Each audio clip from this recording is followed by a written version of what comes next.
Good day. This video will discuss the STPM Past Year in 2021, Section 8. A charged metal sphere with its center O is shown in the diagram below. If the electric field strength at point W, X, Y are this symbol respectively, which is the correct arrangement of the electric field strength. So this is a metal sphere, and you should be clear that there is no electric field inside the metal sphere.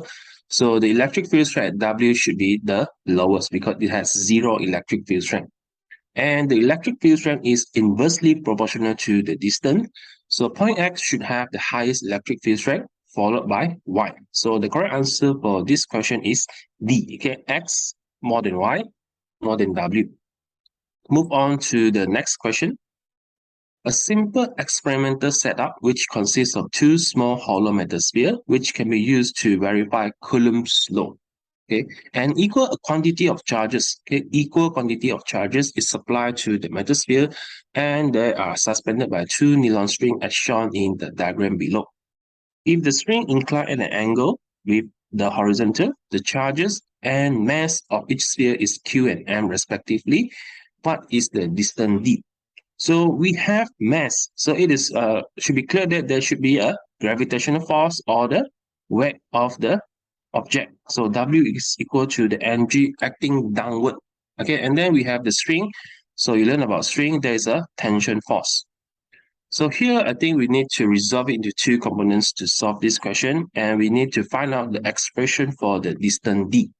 Let's say we start with the vertical component. So we have the tension in upward direction, so it will be equal to tension sine theta. And then it will be equal to the weight of the charges, which is equal to mg, followed by the horizontal components. So what we have is the tension. Okay, for this case, it is active to the left.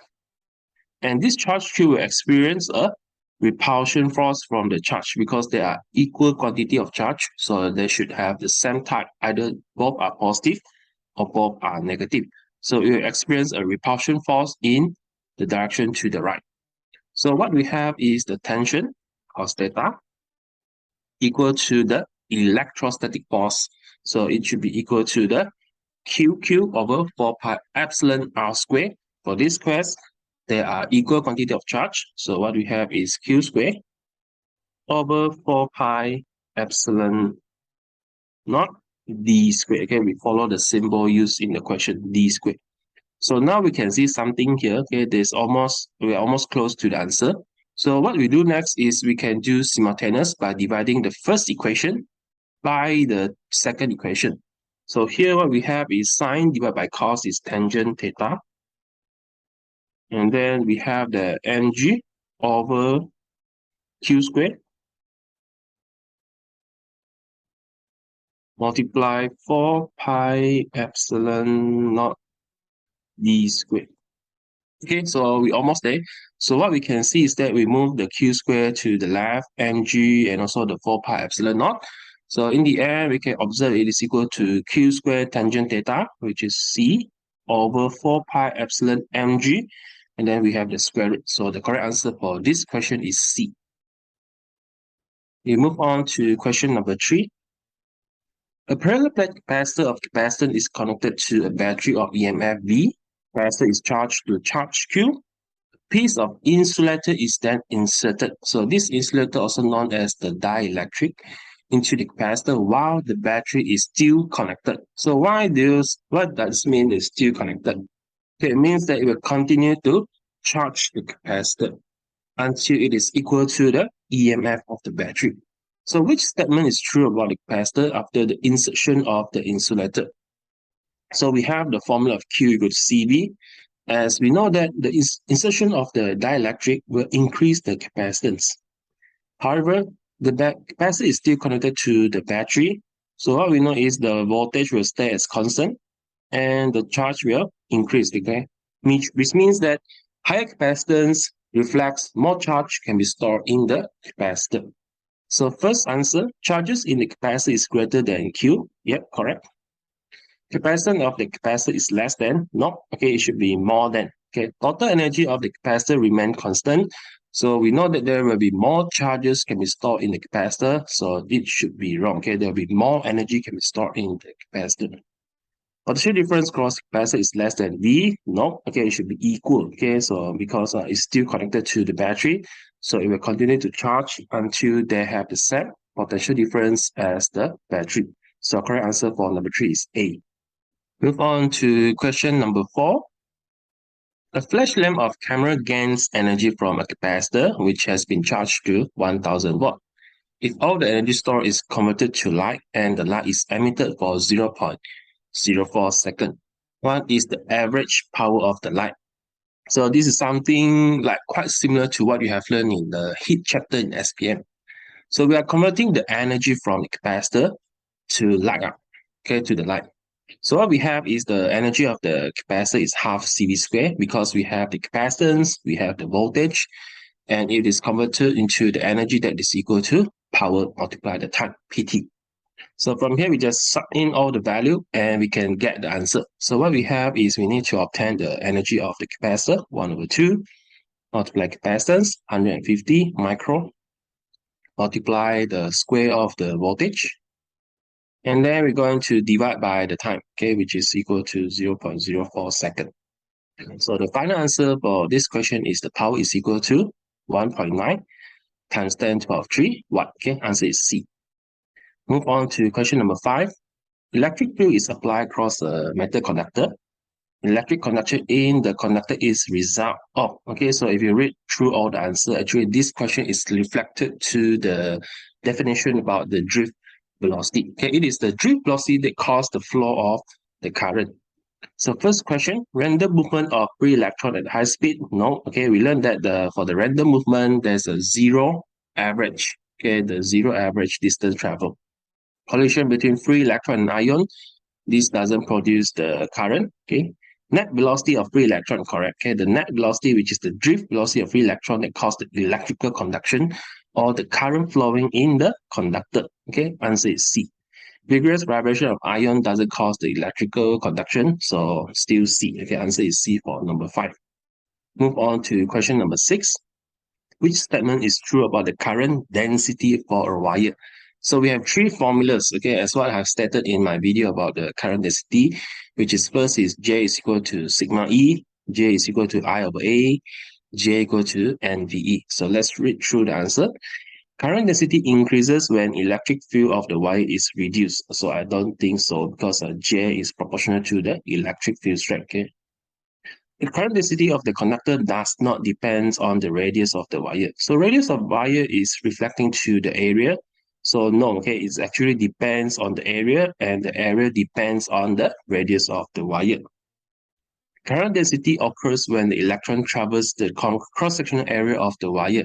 Okay, correct. Traverse means it's flowing in the perpendicular to the surface of the area. Okay, it's correct. Okay, it is correct.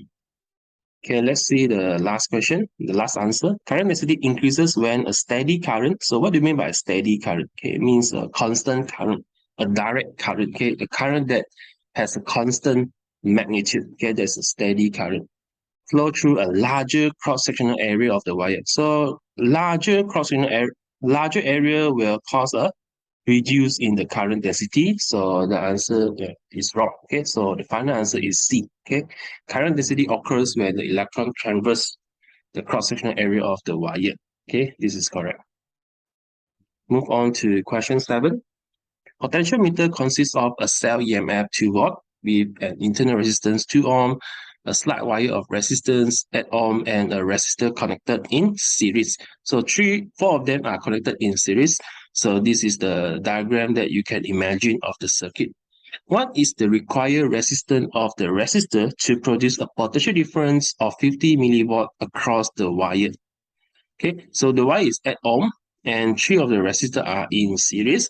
So the easy way to do this is to apply the potential divider. So the potential divider is equal to, this is 0.05, it is equal to the resistance of the wire 8 ohm, divide by the total resistance of the circuit, which is 8 plus 2 plus R equal to 10 plus R, multiply the EMF. So this is how you can solve the equations. So first thing is what we can do is we can 0.05 Okay, divide by 2, divide by 8. Okay, and then what we have is a reciprocal. So 10 plus R equal to 320. Okay, so if we continue to solve this, 10 plus R equal to 320. So in the end, R is equal to 310 ohm. Okay, the answer is B. Okay, we move on to question number 8. Which circuit diagram is suitable to adjust the brightness of the bulb labeled 3 watt, 5 watt from 0 to normal brightness? So we need to have a circuit able to adjust in a flexible manner from 0 to the normal brightness. That normal brightness should have 3 watt, 5 watt. So let's study the diagram. So for question answer A, so we have 3 watt and the variable resistor. So this is something like we have learned about the potential divider and also the potentiometer. Then from here, I think we can adjust the voltage from 0 to 3 watt. Okay, this can be adjusted from here until here. Okay, so then we have from 0 to the maximum voltage, which is 3 watt. Okay, so I think this could be one of the potential answer. So B, so we can see there's 2 fixed resistor. So let's say we can adjust, I don't know, okay, maybe we can adjust the connection here, either here or maybe here, but this only gives us 3 types of the brightness from 0 to maybe dimmer to a normal brightness. Okay, so this is something probably not a good circuit to adjust in a flexible manner. For C, we have the variable resistor here from 0 to 10 ohm. So it's something like a potential divider that will divide the voltage away from the lamp. So let's say it's 0 ohm. So all the voltage will be supplied to the lamp as 3 watt. But if let's say it is 10 ohm, so it will divide portion of the voltage away. And the lamp here will be have maybe let's say not 0, okay, it will be not 0 watt. So if you want to have a circuit able to adjust 0 to normal brightness, so the circuit in C is not able to give 0 brightness. Okay, it will have a certain brightness because the resistance here is 10 ohm, maximum resistance. So there will be at least a few millimeter of current will flow through the lamp. So there will be no 0 brightness. Okay, for D, so we can see there's a variable resistor here, but the lamp is connected in parallel to the battery. So for here, the voltage is always constant at 3. So we won't be able to adjust the brightness because it has constant voltage. So it will have a constant current flowing through the lamp. So it's always there as a normal brightness. So from this 4 answer, what I would suggest is answer A. But if you have any other comment on other answer, maybe you can leave it in the comment section to have further discussion about this question. So we will proceed to question number 9. Which statement explains the existence of the magnetic force between 2 current carrying conductors parallel to each other? So let's read the answer. Resultant magnetic field produced by the current in both conductors acts on each conductor. So what do you mean by resultant? Okay, B, magnetic field produced by current in one conductor acts on the other conductor. Okay, this seems good logic. Magnetic field produced by current in each conductor acts on itself. No, this is not what we learned. Okay, external magnetic field acts on both conductors. No, okay. So it's either A or B. So for me, I think A is something wrong with the resultant because what we learned about the case is there's a two conductor. So magnetic field by conductor A will act on B. So which maybe in one of the direction. So it will have a current flow through. So it will be a magnetic force, something like this.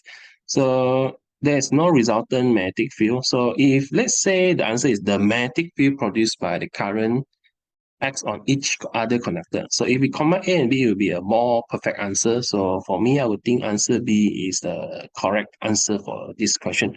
Because answer A, the resultant magnetic field is something not correct. Okay, something not correct. Move on to question 10. A charged particle enters a region consisting of cross magnetic and electric field. So cross means that is probably should be perpendicular to each other. Okay, they are crossing each other, perpendicular. The magnetic flux density is 0.092 Tesla. Electric field strength is this. if the charged particle is not deflected, so what is the velocity of the particle? So this is something you learn about the velocity selector in chapter 16. So if it is not deflected, means that the magnetic force is balanced by the electrostatic force.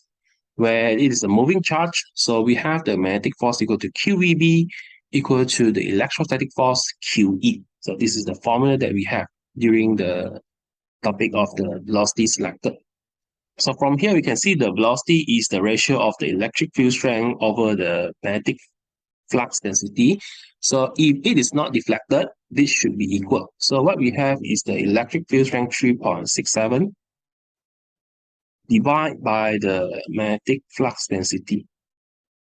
So the answer will be equal to, so answer is B, okay, 4 times 10 to the power of 6 meter per second. So this is the case when it is not deflected. Move on to 11, which is not true about the application of Hall effects. So something we have discussed in the ulangan paper of 2021. So compare the EMF, no, okay, certainly no. Determine the density of charge, yes.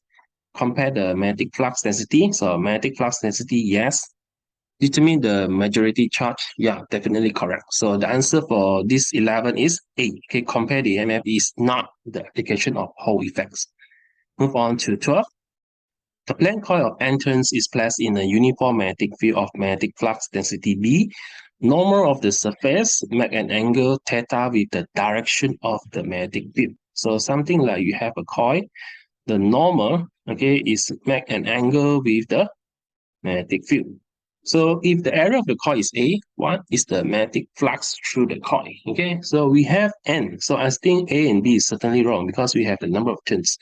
We need to consider the number of turns. And we learn about NBA, and we have the angle, so the answer should be D. So straightforward. So move on to 13. Back EMF of 0.85 is induced when a current in an inductor increases from 0 to 3.5 ampere in 6 milliseconds. So here should give you the rate of change of the current. And of course, we have the formula of EMF equal to negative L di dt. Okay, that is the Faraday's law. Okay, if the inductor carries the current of 3.5 ampere, what is the energy stored? So we should get the inductance because the energy, what we have learned about the energy is half Li squared. So the things that we don't have is the inductance, which can be obtained from this formula. Okay, sorry, just now I mentioned about Faraday's law, it should be self-inductance. Okay, so we get the inductance first. So what we have is we need to have the rate of change of current. So from 0 to 3.5 ampere in 6 milliseconds is we have 3.5 minus 0, okay, and then divide by the time 6 milliseconds. So this is the rate of change of current. And to obtain the inductance is we have the EMF 0.85 divided by the inductance. So it is equal to here, okay, 1.46 millihenry. And then what we do is to calculate the energy is half Li squared. So half multiply the inductance, multiply the current, 3.5 squared. So answer is 8.9 millijoule. Okay, answer is B. Move on to 14. So which is the correct phasor diagram for the voltage and current if the resistor is connected to an AC supply. So resistor, it means that the voltage and the current should be in phase. So this is something maybe you never seen before, but it is actually easy to understand. So the answer is A, okay, because we can see V and I are in the same direction. Okay, and let's assume the direction is here. Okay, the rotation is in anti-clockwise direction. So that is the conventional direction. So for B, okay, we don't have this kind of components. Okay, so for C, we see that the voltage is leading the current. So this phasor diagram should reflect to the inductor. And then for D, current is leading the voltage by 90 degrees. So it should be reflected to the capacitor. Okay, move on to the last question, 15.